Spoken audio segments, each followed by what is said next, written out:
capítulo de hoje será 9, o 9 dos Atos dos Apóstolos. E é bem impactante. Parece que assim, cada capítulo a gente aprofunda mais. E no sexto e no sétimo capítulo a gente começou a ouvir falar alguma coisa de Saulo. No 8, no sétimo e no oitavo, mais especificamente que Saulo era um perseguidor de Cristo. Ele perseguia os apóstolos, ele perseguia os cristãos. E perseguir os servos de Deus, perseguir os apóstolos, nada mais é do que perseguir o próprio Cristo. E meditando hoje mais cedo, me impactou bastante, porque assim, a gente começa a refletir o que é perseguir o reino de Deus. Perseguir alguém que está anunciando o reino de Deus, alguém que está denunciando as maldades, alguém que está louvando, glorificando, exaltando o nosso Deus. Perseguir as pessoas que estão desenvolvendo essa função é o mesmo que perseguir a Cristo. E nós vamos poder comprovar isso na leitura de hoje, na reflexão de hoje. E Paulo, ele havia solicitado uma carta de autorização onde ele pudesse adentrar as casas, as igrejas, em Tarso, parte de Jerusalém, Samaria, aonde ele encontrasse um cristão, alguém que propagasse o nome Jesus, ele prendia, amarrava e prendia e levava para a prisão. E aí ele, de posse dessa autorização, ele chegou na cidade, as pessoas já sabiam, correu-se a má notícia de que ele ia fazer isso, e agora ele fazia porque estava autorizado a fazer isso. E durante o caminho, em uma determinada altura da viagem, Jesus aparece a Saulo. E aí vem essa luz, como se fosse um refletor fortíssimo do céu, e refletia sobre Paulo, que não era Paulo ainda, era Saulo. E Saulo não conseguia visualizar, porque era muito forte a luz, e essa luz era Cristo. E aí Jesus fala: Saulo, Saulo, por que me persegue? E aí Saulo responde assim: quem és tu, Senhor? E aí ele fala: eu sou Jesus. Imagina ser surpreendido por Jesus dessa forma. E aqui está falando da perseguição de Saulo, mas porque Saulo estava num desregramento. E o desregramento de Saulo conduzia a ceifar a vida de cristãos, perseguir os cristãos para que, de certa forma, fosse amordaçado a boca ali dos cristãos. E nós, o que isso tem a ver conosco? O que essa passagem tem a ver conosco para nós nessa era de hoje, nesse tempo hoje, no nosso hoje? O que tem a ver? Tudo. Tudo. Porque quando nós perseguimos alguém, quando nós criticamos alguém que está semeando bem, que está produzindo, que está aconselhando, que tem sido consolo, que tem fecundo, que tem construído, que tem propagado amor, que tem propagado misericórdia, empatia, a gente critica: esse aí quer ser assim, aquela quer ser boazinha, aquilo, e a gente vai colocando ali, né? Vai rotulando. E aí nós devemos acender, acionar um alarme. Opa! Quando eu faço isso com alguém, eu estou fazendo nada mais, nada menos do que com o próprio Cristo. Que atitudes eu tenho praticado que tem sido igual a de Saulo? Quais? Que comportamento, que posicionamento eu tenho feito, eu tenho ocupado, eu tenho me posicionado, que tem gerado perseguição a Cristo, a obra de Deus? Falamos mal das pessoas, falamos mal dos padres. Imagina um padre, um sacerdote, ou de repente um pastor, mas eu falando aqui de um padre, pastor é o que pastoreia, mas em outras igrejas tem-se pastor. E aí esse pastor está vivendo o evangelho, e ele é criticado, ele é julgado, são produzidos falsos testemunhos contra ele. E ele está correto, ele está na presença de Deus, ele está praticando o seu chamado, vivendo o seu propósito. E a gente não conhece, mas nós temos essa tendência, somos tendenciosos a julgarmos as pessoas. Assim são os padres também. Mas que o padre deve casar, não sei o que, não sei o que. Sim, ele está exercendo o chamado. A vocação dele foi ao sacerdócio, foi viver a castidade, foi servir a Deus, ter somente Deus, ter somente Jesus como seu amor único. Igual aqueles que são chamados a formar família, a construir família, a se casarem, a terem filhos, ser fiéis à sua esposa, ser fiéis a seus esposos. É um chamado, é a nossa vocação, e cada um tem a sua, e nós devemos vivê-la bem. Se você é casado, viva bem a sua vocação, como chefe da sua família, como rainha do seu lar, como sendo uma boa esposa, sendo uma boa mulher, sendo uma boa mãe. Você, marido, viva o seu chamado, a sua vocação, sendo um bom marido, um bom esposo, um bom pai, um bom servo. É isso. É sobre isso. E quando a gente não desempenha bem esse papel, de certa forma nós vamos estar perseguindo a Cristo, porque Ele nos manda a fazer algo e a gente vai fazer ao contrário. E às vezes a gente não está vivendo aquilo que Deus manda, ainda criticamos, ainda nos colocamos no posicionamento de criticar quem está fazendo. Nós somos assim, infelizmente. E aí voltamos ao texto, que daqui a pouco vou ler aqui. Convido você também a tomar sua Bíblia, sua palavra não, a sua Bíblia, que é a palavra de Deus, e adentrar esse texto e meditá-lo, clamando a ajuda do Espírito Santo para que você consiga fazer uma boa leitura, para que você consiga ter uma boa compreensão. Só pelo teu intelecto humano você é incapaz de entender. Você precisa do Espírito Santo. Vem Espírito Santo sobre cada um que vai ver esse vídeo, hoje ou amanhã ou daqui a um ano, sei lá quanto tempo. Vem sobre essa pessoa que vai ter acesso a esse vídeo. Abra as faculdades mentais dessa pessoa.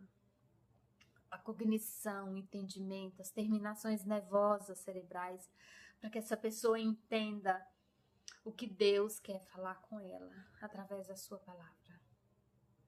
Nós precisamos fazer essa oração. Senhor, manda o teu Espírito Santo sobre mim, sopra o Espírito Santo sobre a minha mente, para que eu compreenda a leitura que eu irei fazer, para que eu compreenda o que Deus quer de mim, qual o sentido para a minha vida Deus tem nessa palavra, nesse capítulo 9 dos Atos dos Apóstolos. E vai falar da conversão de Paulo. E com certeza Deus quer falar da nossa conversão, a minha e a sua, mudança de vida, mudança de comportamento. Paulo, ele mudou drasticamente, porque não tem como nos encontrarmos com Cristo e permanecermos iguais. Tem. A luz chega e aquela luz cegou Saulo. Cegou. Aquela luz que é Jesus, que aparece ali para Saulo, paralisou Saulo. Saulo cai do cavalo, literalmente, cai da sua prepotência, da sua arrogância, da sua cegueira espiritual, do seu indiferentismo, que até então Saulo se achava no direito de massacrar, de oprimir as pessoas. Saulo estava na posição de opressor dos cristãos, proibindo, ele teve a audácia de proibir as pessoas de falarem o nome de Cristo. E nós somos muito audaciosos. Mas vamos mudar a rota, vamos deixar essa frequência ruim e acessar uma frequência boa. Vamos investir energia, tempo, qualidade, vida em anunciar o reino de Deus, em ser um apóstolo, em ser uma apóstola, anunciar o bem, promovendo paz, alegria, harmonia entre as pessoas. Vamos ser tempero, como a palavra de Deus fala, na vida das pessoas. Vamos ser luz na vida das pessoas, como a palavra de Deus fala, porque a palavra de Deus diz assim que nós somos sal da terra e luz do mundo. Vamos ser luz na nossa família.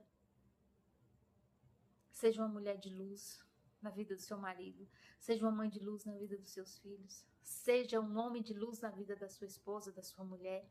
Seja um homem de luz na sua comunidade familiar, na sua comunidade de igreja. Seja exemplo para outros homens que estão nas trevas.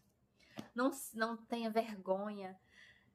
Deixe esse tabu. Deixe esse comodismo. Eu não vou me expor. Eu não vou me expor porque não sei o que vão falar de mim. Esquece isso. Seja o que Deus quer que você seja, onde você estiver. E ele diz na sua palavra que nós não devemos perder o sabor. Quando o sal perde o sabor, para mais nada serve. Não serve para mais nada. E a luz não foi feita para ficar debaixo da mesa. A luz não foi feita para ficar debaixo da cama. A luz foi feita para brilhar no lustre, no luzeiro, para iluminar. E nós somos luz na vida das pessoas, porque Deus nos fez assim. Imagina, depois que Saulo cai do cavalo, quando aquela luz focou Saulo, e Deus é tão detalhista, Deus faz tudo nos detalhes, assim como Ele nos fez. Ele nos fez de modo individual, de modo exclusivo. Eu não sou igual a você e você não é igual a mim. Somos individuais. Somos amados com amor único. Deus me ama com amor único. Deus te ama com amor único. Deus distribuiu dons diversos para nós. Em Coríntios, eu acho que eu fiz o devocional de Coríntios, produzi alguns vídeos, onde a palavra fala que Deus nos comparou a um corpo com membros. E quem é esse corpo? O próprio Cristo. Quem são os membros? Nós. Nós somos membros de Cristo. E aí formamos um só corpo. Quem é esse só corpo? O próprio Cristo. E aí a gente vive cheio de dedos, cheio de mimimi, cheio de fofocas, falando uns dos outros, denegrindo uns aos outros, como nós temos perseguido a Cristo. Quando eu falo do meu irmão, eu estou perseguindo a Cristo. Quando eu deixo de ser luz, eu estou perseguindo a Cristo. Quando eu não sou tempero na vida do outro, eu estou perseguindo a Cristo. Isso foi muito forte. Eu falei, meu Deus, são muitas as situações que nós nos tornamos perseguidores. Nós não suportamos o sucesso do outro, nós não suportamos o bem-estar do outro, a vitória do outro, em vez da gente se regozijar pela vitória do outro, a gente se entristece. A gente não se alegra com a conquista do nosso irmão, do nosso próximo. Isso é soberba. Isso é orgulho. A gente até suporta o fracasso do outro, mas o sucesso não. Isso é inveja. Isso é inveja. A inveja, no meu ponto de vista, não é nem, por exemplo, eu ver alguém com a roupa e tipo, nossa, sua blusa tá linda. Aí de repente eu desejo comprar uma blusa igual para mim. Eu não vejo a inveja aí. Eu só gostei daquela peça. Ah, eu vou comprar uma peça dessa para mim. Isso não é inveja. Agora, no meu ponto de vista, a inveja é a conquista de alguém e eu me entristecer porque aquela pessoa conseguiu algo e eu não. Isso é inveja. Isso é inveja. Se eu estiver errado, me perdoe.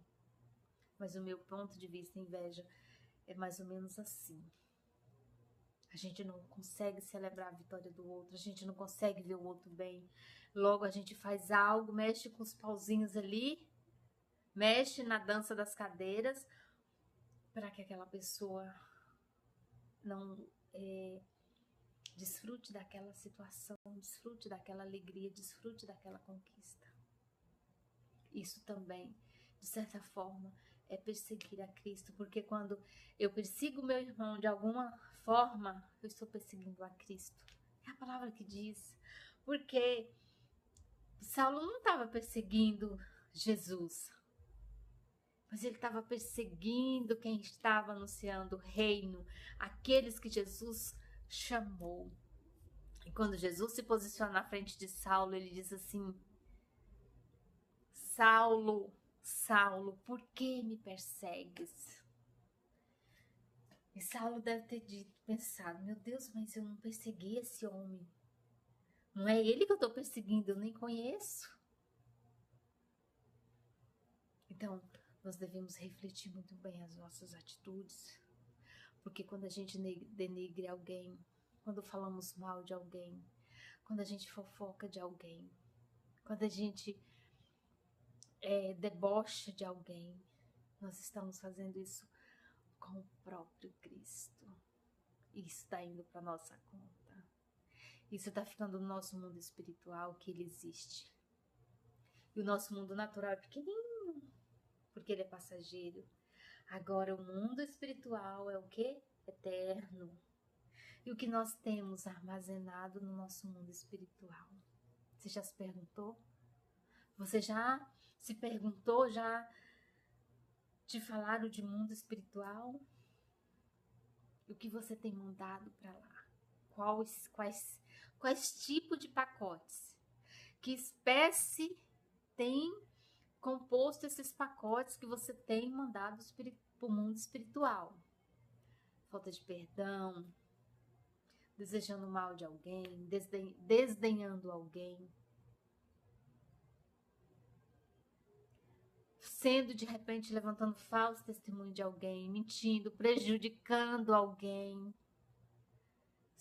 São pacotes que você está fazendo envio, postando ali no seu mundo espiritual.